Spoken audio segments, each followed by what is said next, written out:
आज मैं आपसे जिस विषय पर चर्चा करने जा रहा हूँ उसका नाम है बाधित मलत्याग या ऑब्स्ट्रक्टिव डिफेकेशन सिंड्रोम। ज्यादातर मामलों में इस बीमारी में जो होता है, मरीज हमारे पास आते हैं। मेरे पास जो मरीज आते हैं वे आम तौर पर कहते हैं कि उन्हें पाइल्स हो गया है। जब हम मरीजों से पूछते हैं कि आपको क्या समस्या हो रही है तो वे कहते हैं कि कब्ज है। जब हम और धैर्य के साथ मरीज से पूछते हैं कि आपको असल में कब्ज है, मल सख्त है या मल त्यागने में दिक्कत होती है, कौन सी समस्या है, अब मरीज खुलकर बताते हैं कि असल में मल सख्त होता है, ठीक है, लेकिन अगर मल नरम भी हो तब भी पूरी तरह से साफ नहीं होता। इस बीमारी में जो होता है वह यह है कि मल मलाशय में जमा रहता है लंबे समय तक। जब मरीज मल त्याग करना चाहता है, बैठता है, तो लगता है कि मल त्याग होगा, लेकिन मल बाहर नहीं आता। बहुत जोर लगाकर मल त्याग करना पड़ता है।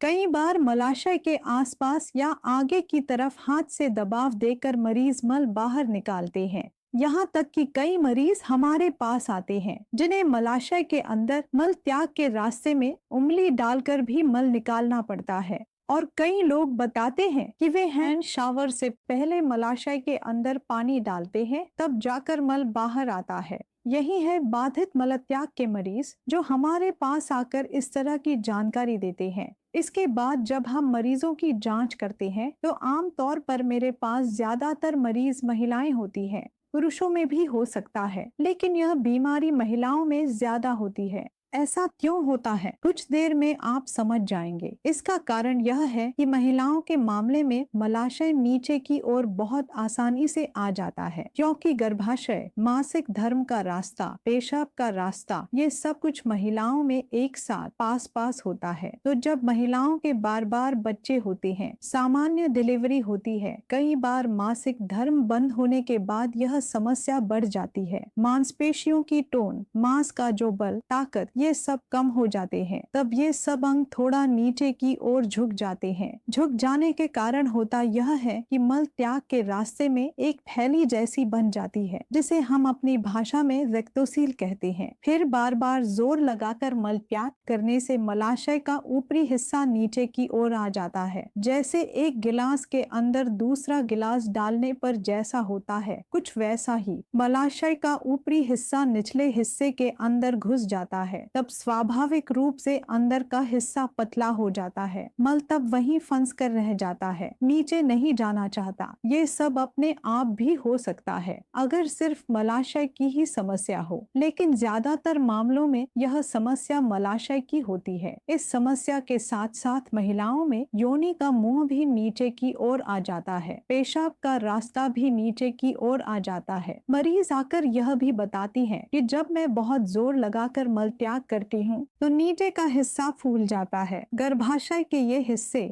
मासिक धर्म का रास्ता यानी योनि का मुंह भी आगे की ओर फूल जाता है। ये सब बाधित मलत्याग कॉन्स्टिपेशन से जुड़ी जानकारियां हैं। जब हम इस हिस्से की जांच करते हैं, आम तौर पर जो स्थिति सामने आती है वह यह है कि मरीज अक्सर एनल फिशर लेकर आते हैं। फिशर का मतलब है मलद्वार के मुंह पर फटना।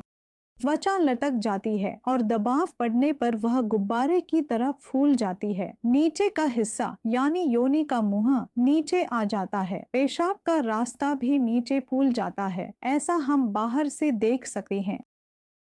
इसके बाद क्योंकि मरीजों को मल त्यागने में बहुत ज्यादा जोर लगाना पड़ता है,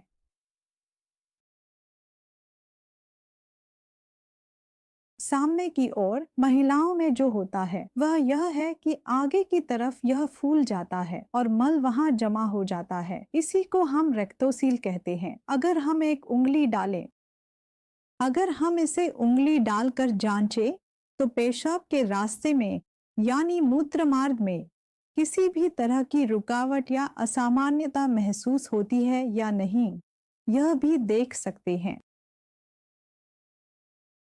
राइट। जांच होती है जिससे हम यह पता लगा सकते हैं कि यह जो रुकावट है, कब्ज की वजह से मल बाहर नहीं आ पा रहा है। मल उस रुकावट में फंस जाता है। तो यह एक मेडिकल कारण है, जैसे हम कहते हैं। आम तौर पर ऐसा एज तो बहुत से लोग हैं जिनमें यह नीचे का हिस्सा ठीक से रिलैक्स नहीं होता। जब खोलना चाहिए तब भी वह उल्टा और टाइट हो जाता है और यह समस्या बनी रहती है। अगर साफ नहीं होता, ठीक से बाहर नहीं आता, तो हम आम तौर पर ऐसे मरीजों का ऑपरेशन नहीं करते, बल्कि उन्हें व्यायाम करने की सलाह देते हैं। हम उन्हें ये एक्सरसाइज बताते हैं और अगर वे नियमित रूप से कुछ व्यायाम करें। असल में बहुत सारे मामलों में यही काफी असरदार होते हैं।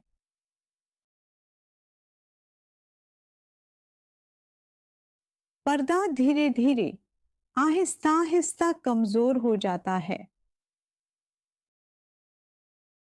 दो मांसपेशियों के बीच रास्ते के बीच में वहां एक उभार है जो दोनों मांसपेशियों के मिलन स्थल पर स्पष्ट रूप से दिखाई देता है।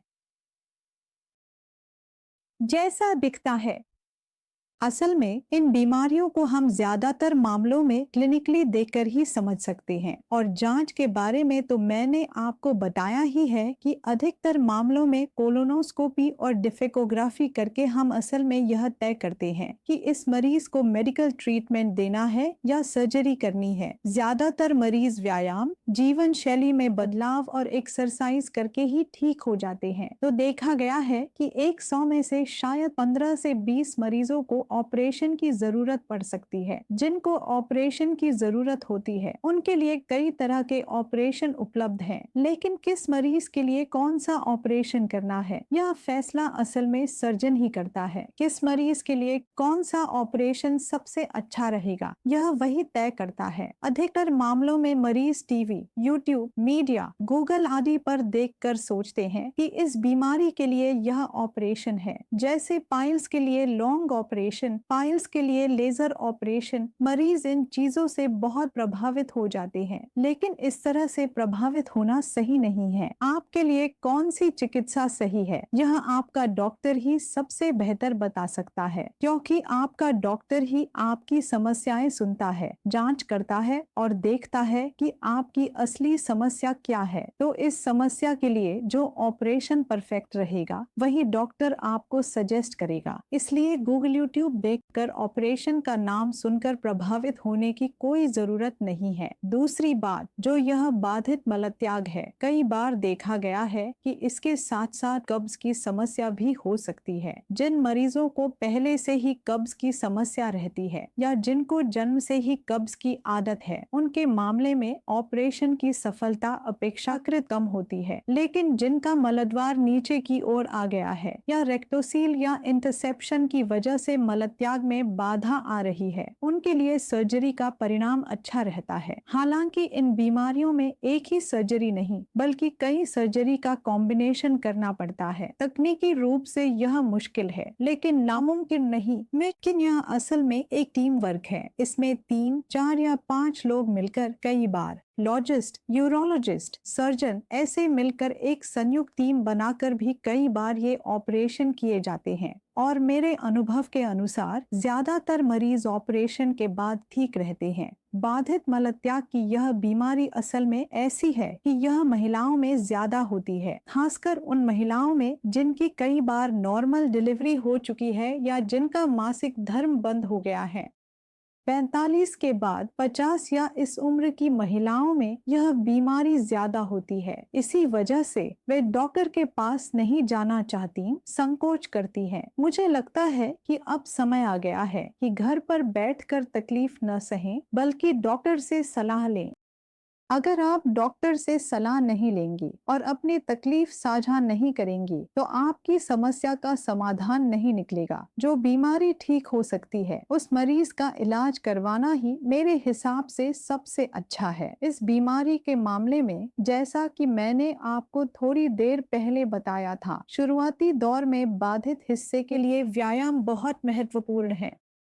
यह इलाज के दौरान एक महत्वपूर्ण हिस्सा है, खासकर उन मरीजों के लिए जिनका हम ऑपरेशन करते हैं। उनके मामले में भी हम उन्हें व्यायाम करने के लिए कहते हैं। दरअसल इसे अब बायो फीडबैक कहा जाता है, जो कोई बहुत जटिल चीज नहीं है, लेकिन यह बायो फीडबैक बाधित हिस्से के इलाज का अहम हिस्सा है। सिर्फ ऑपरेशन कर देना ही काफी नहीं, बल्कि अगर मैंने बायो फीडबैक नहीं दिया, उस मरीज को पेल्विक फ्लोर एक्सरसाइज नहीं करवाई, काउंसलिंग नहीं की, मैंने मनोवैज्ञानिक समर्थन नहीं दिया, ऐसे मामलों में सफलता तुलनात्मक रूप से कम होगी। जिन मरीजों के साथ मैंने पहले व्यायाम करवाया, फिर काउंसलिंग की, मनोवैज्ञानिक समर्थन दिया, उसके बाद ऑपरेशन किया और फिर कुछ एक्सरसाइज करवाई, हाँ, उनके परिणाम वास्तव में बहुत अच्छे होते हैं। एक और बात यह है कि अब ऑपरेशन पहले जैसे नहीं रहे। पहले हम बड़े कट लगाकर बड़े ऑपरेशन करते थे, अब तो लेप्रोस्कोपी है, बहुत सारी मशीनें हैं, अब स्पेशलिस्ट की संख्या भी ज्यादा है। पहले जैसे स्पेशलिस्ट कम थे, अब हमारे देश में भी हर विषय में स्पेशलिस्ट विकसित हो गए हैं, जिसकी वजह से अब इलाज पहले से कहीं बेहतर है। और एक बात यह है कि ज्यादातर मामलों में इन बीमारियों के मरीज डॉक्टर के पास जाना नहीं चाहते,